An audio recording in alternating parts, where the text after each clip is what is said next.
सुंदरवन जंगल में रानी नाम की एक चिड़िया रहती थी। उसकी दोस्ती टुनटुनी नाम की एक बहुत ही सुंदर और प्यारी चिड़िया सी थी। टुनटुनी चिड़िया जितनी शांत और सरल थी, उसका पति कालू कौआ उतना ही दुष्ट और शैतान था। कालू कोई कामचोर आवारा कौआ था। एक दिन टुनटुनी चिड़िया रानी चिड़िया के घर आती है।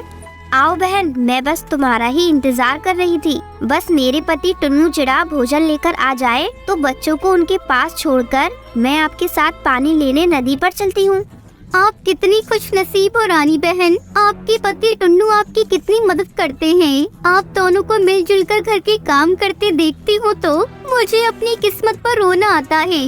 मेरे पति कालू कौआ तो मेरी किसी भी काम में मदद नहीं करते। ना तो वो भोजन लेने जाते हैं, ना ही पानी, यहाँ तक कि बच्चों की देखभाल भी नहीं करते। मैं तो बच्चों को अकेले ही घर पर छोड़ कर आई हूँ। हाय हाय टुनटुनी, करती क्या है पूरा दिन? क्या बताऊँ रानी बहन, बस यहाँ से वहाँ घूमते रहते हैं और भूख लगने पर घर आकर खाना खा लेते हैं और काम ही क्या है उनको। वो दोनों बात कर ही रही होती है कि तभी लूसी कबूतरी वहाँ आती है। नमस्ते जी, आप दोनों को लूसी की तरफ से। अच्छा हुआ टुनटुनी बहन जी, आप यहाँ ही मिल गई। आपको एक बात बतानी थी। जी बताइए, क्या बात है? तो आज का सवाल ये है, 6+6 कितने होते हैं? हमें कमेंट करके जरूर बताएं। भगवान झूठ न बुलवाए बहन जी, कल मैंने आपके पति कालू कौवे को चमेली कौवे के साथ देखा था। मुझे तो उनके हाव भाव कुछ ठीक नहीं लग रहे थे। आप सावधान रहना, बाद में न कहना कि लूसी ने बताया नहीं था। और तो और कल गोरी गोरैया भी बता रही थी कि कालू भाई साहब किसी कौवे के घर के पास मंडरा रहे थे। थोड़ी लगाम टाइट रखो भाई साहब की, उनके लक्षण ठीक नहीं है। टुनटुनी चिड़िया और रानी चिड़िया पानी लेने नदी के पास जाती हैं। दोनों पानी लेकर लौट रही होती हैं। तभी टुनटुनी चिड़िया को पेड़ के पीछे से कालू कौवे की आवाज सुनाई पड़ती है। टुनटुनी और रानी चिड़िया छुपकर उनकी बातें सुनती हैं। आखिर इतने दिनों तक तुम्हारे घोंसले के चक्कर लगाने के बाद आज तुम मुझसे अकेले में मिलने आ ही गई। हाय चंपा, तुम कितनी सुंदर हो। मैं तुमसे बहुत प्यार करता हूँ। अगर तुम तैयार हो जाओ तो मैं शादी करके तुम्हारे साथ घर बसाना चाहता हूँ। आज मैं आपकी प्यार का भूत उतारने ही आई हूँ। शर्म नहीं आती आपको? मेरे पापा की उम्र की होकर आप ऐसी बातें कर रही हो। अगर फिर से मेरे घोंसले के पास दिखाई दिए तो मेरे पापा आएंगे बात करने, वो भी आपकी पत्नी टुनटुनी से, बुड्ढा कहीं का। इतना कहकर चंपा कौवे और कालू कौआ वहाँ से उड़ जाते हैं। इधर पेड़ के पीछे छुपकर कालू कौवे की बातें सुन टुनटुनी फूट फूट कर रोने लगती है।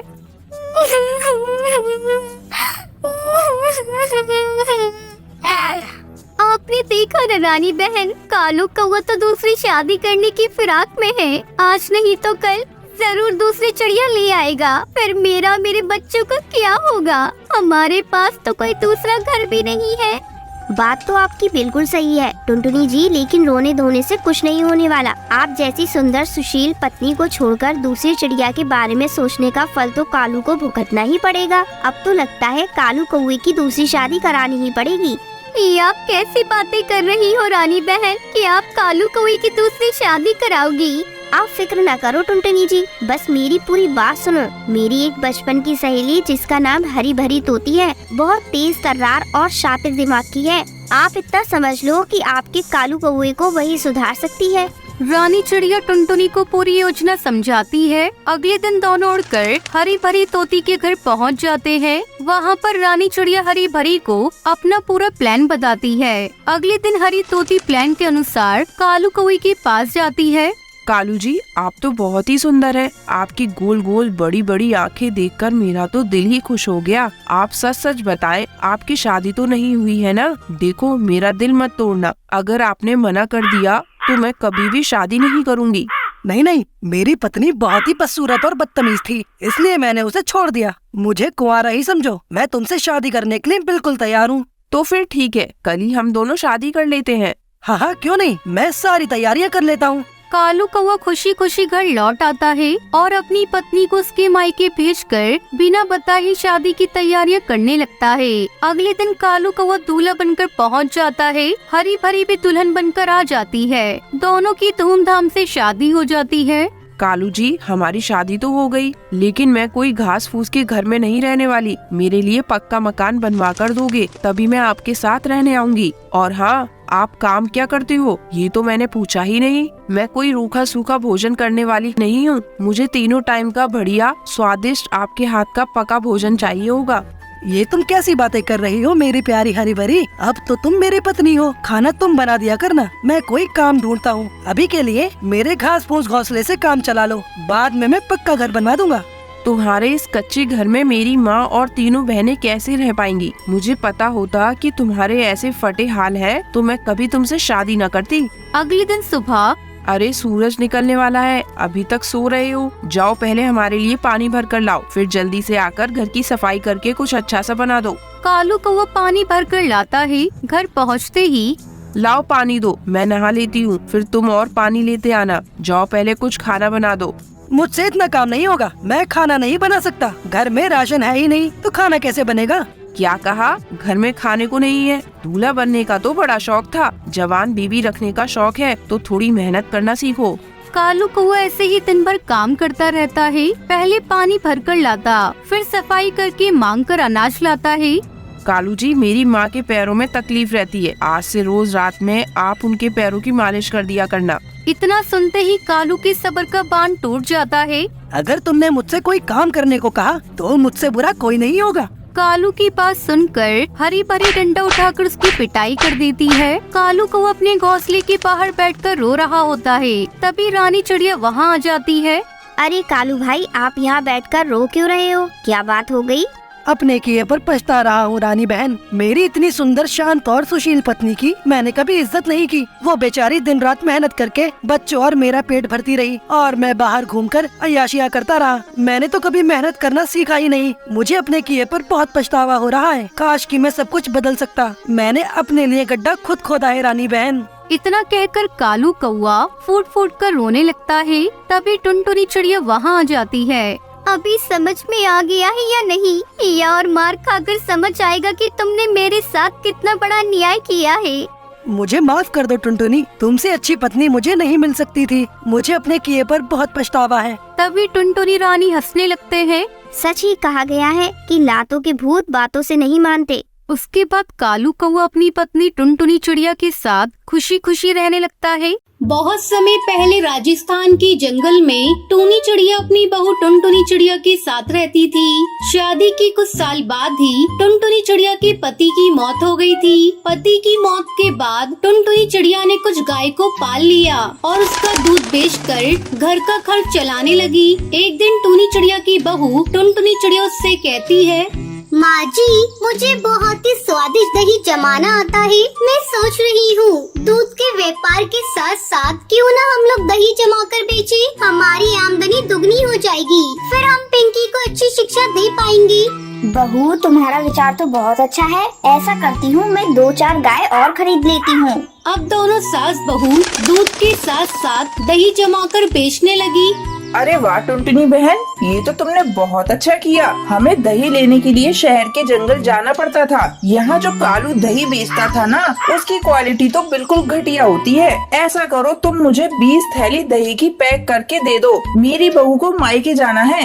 अभी देती हूँ हरी काकी। इस तरह जंगल के पक्षी टुनटुनी चिड़िया से दही खरीदने लगे। एक दिन जमींदार कड़कनाथ सेठ टुनटुनी चिड़िया की दुकान पर आता है। टूनी, मैंने सुना है तुम्हारी बनाई हुई दही बेहद स्वादिष्ट होती है।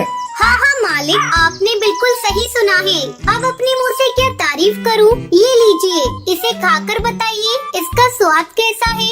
टुनटुनी चिड़िया जमींदार को दही खाने के लिए देती है। वाह वाह, इसका स्वाद बेहद लाजवाब है। बस मुझे ऐसी ही दही चाहिए। मेरे बेटे की शादी 2 दिन बाद है। मुझे दही बड़े बनवाने हैं, तो तुम मुझे 10 किलो दही दे देना। मिल जाएगा मालिक। ये सब देखकर कालू कौवा जल भुन जाता है। मैं इस टुनटुनी को नहीं छोड़ूंगा। इसकी वजह से मेरा धंधा चौपट हो गया। इसे तो मैं सबक सिखा कर रहूंगा। अगले दिन टुनटुनी चिड़िया अपनी सास टूनी के साथ मिलकर जमींदार के लिए दही जमाती है और उन्हें रखकर अपने गाय को दाना पानी देने दोनों सास बहू चली जाती हैं। उधर कालू कौवा बहुत सारे नींबू लेकर टुनटुनी चिड़िया के घर आता है और उनका रस निकाल कर रख लेता है। घर में किसी को को न पाकर कालू कौवा बहुत खुश होता है। अब देखता हूँ ये टुनटुनी चिड़िया जमींदार को कैसे दही देती है। जब ये कड़वे दही बड़े जमींदार के मेहमान खाएंगे तो थू थू करने लगेंगे। फिर जमींदार इन दोनों सास बहू को मौत के घाट उतार देगा और मेरा रास्ता भी साफ हो जाएगा। इस तरह कालू कौवा साथ में लाए हुए नींबू के रस को सारे दही में मिला देता है और चुपचाप वहाँ से चला जाता है। थोड़ी देर बाद दोनों सास बहू गाय को दाना पानी देकर घर वापस लौटती है। माँ जी अब जल्दी चलिए, हम लोग कड़कनाथ के यहाँ ये सारे दही के पैकेट पहुँचा देते हैं। तभी पिंकी चिड़िया स्कूल से घर वापस आ जाती है। माँ मुझे ये दही दो ना, मुझे भी दही खाना है। नहीं बेटा, ये दही जमींदार के यहाँ देने हैं। बहू जब पिंकी को दही खाने का मन है तो उसे एक पैकेट दही का दे दे। टुनटुनी चिड़िया पिंकी को एक पैकेट दही दे देती है। जैसे ही पिंकी दही खाती है, माँ ये दही तो बहुत कड़वा है। फिर टुनटुनी चिड़िया दही को टेस्ट करती है। अथु, हाँ माँ जी, ये दही तो सचमुच में कड़वा है। अब हम लोग क्या करेंगे? टुनटुनी चिड़िया भगवान का नाम लेकर दही के पैकेट को आंगन की मिट्टी में दबा देती है। हे भगवान, अब हमारी इज्जत आपके हाथों में है। किसी तरह जमींदार कड़कनाथ के कहर से हम लोगों को बचा लेना। अगले दिन टुनटुनी चिड़िया अपने आंगन में जाती है और बहुत सारे दही के पैकेट पेड़ पर लटके हुए देखकर हैरान हो जाती है। भगवान, आपने मेरी लाज रख ली। माँ जी जल्दी आइए, ये देखिए आंगन में चारों तरफ दही के पैकेट उगे हुए हैं। टूनी चिड़िया भी दही के पैकेट पेड़ पर लटकते हुए देखकर हैरान रह जाती है। फिर जल्दी जल्दी दोनों सास बहू दही के पैकेट को तोड़ती है और जमींदार के घर पहुंचा देती है। उस दिन के बाद से टुनटुनी चिड़िया उस पेड़ पर लटके दही के पैकेट को भी अपनी दुकान पर बेचने लगती है। सभी उस दही को खाकर तारीफ करते हैं। इस तरह टुनटुनी चिड़िया अपने परिवार के साथ खुशी खुशी रहने लगती है। बरसात का मौसम था।